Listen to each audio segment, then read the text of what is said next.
एक महात्मा थे माधवेंद्रपुरी नाम के।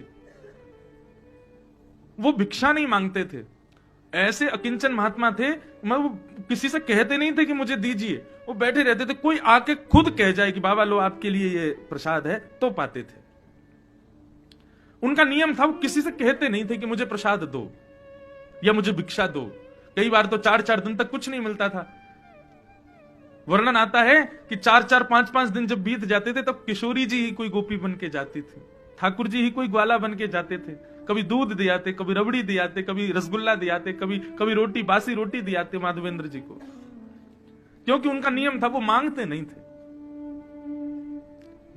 विचार करो, स्वयं श्री जी जाती थी खीर लेकर के, दूध लेकर के, रसगुल्ला लेकर के, और कोई ऐसी दीनहीन सी गोपी बन के जाती है कि बाबा को लगती पता ना कोई ऐसी कोई गोपी होगी ब्रज की, आ गई है दूध लेके, बाबा ले पी लियो, दूध बचाओ घर को, लेकिन होती वो श्री जी थी। एक दिन जगन्नाथपुरी दर्शन का भाव बनाया और गोवर्धन से चलकर के माधवेंद्रपुरी दास जगन्नाथपुरी आ रहे थे। बीच रास्ते में बंगाल प्रांत में, उड़ीसा में ही पड़ते हैं, बंगाल के पास पड़ते हैं, यहां से दूरी है, खीरचोरा गोपीनाथ। उनका नाम तो गोपीनाथ ही था, खीरचोरा तो बाद में पड़ गया।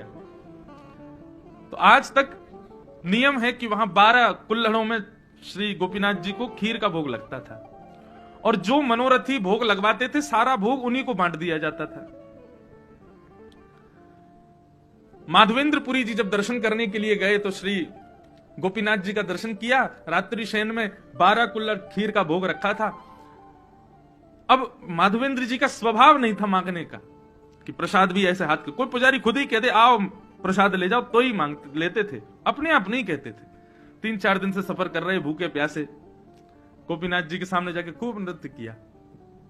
पुजारी जी ने सारे मनोरथियों में खीर बांट दी, और खीर बांटने के बाद में मंदिर बंद कर दिया। माधवेंद्रपुरी जी भी वहां से प्रस्थान कर गए, बेचारे भूखे प्यासे एक वृक्ष के नीचे जाकर के बैठ गए। भजन कर रहे थे ठाकुर जी का, लेकिन भजन करते करते बार बार नेत्र खुल जाए, बार बार भजन रुक जाए। क्यों? भूख लग रही थी, लेकिन बोल सकते नहीं किसी से।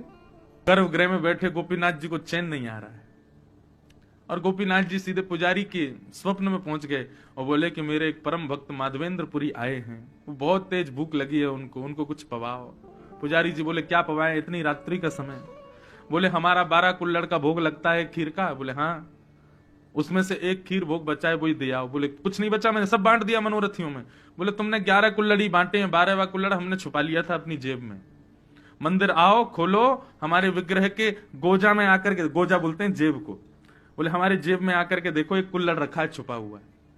पुजारी जी के नेत्र खुले, स्नान किया, अर्धरात्रि में ठाकुर जी का विग्रह गर्भगृह खोल करके जैसे भीतर प्रवेश किया, ठाकुर जी के गोजा में जैसे हाथ डाला, सोई कुल्हड़ में खीर रखी थी। तब पुजारी जी बोले वाह रे खीर चुरा ली, अपनी प्रसाद की खीर चुरा ली अपने वैष्णव के लिए। और जाकर के पुजारी जी ने वो खीर बाबा को दी। बाबा बोले रात में 3 बजे पुजारी जी आप कैसे? तब पूरा वृत्तांत बताया। बोले कि रोज ठाकुर जी का भोग लगता है और मनोरथियों में बांटा जाता है, लेकिन आप अकिंचन हो, किसी से मांगते नहीं। अब ये बात किसी को नहीं पता थी, लेकिन पुजारी बता रहा तो माधवेंद्र जी रोने लगे, आपको कैसे पता मैं किसी से नहीं मांगता? बोले ठाकुर जी बता रहे थे। बोले आपको भूख लगी है इसलिए ठाकुर जी ने आपके लिए खीर को अपनी जेब में छुपा लिया।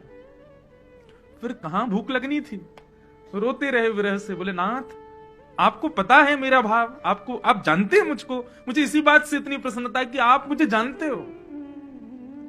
तब से गोपीनाथ जी का नाम पड़ गया खीर चोरा गोपीनाथ। अपने वैष्णव के लिए ठाकुर जी ने खीर चुराई।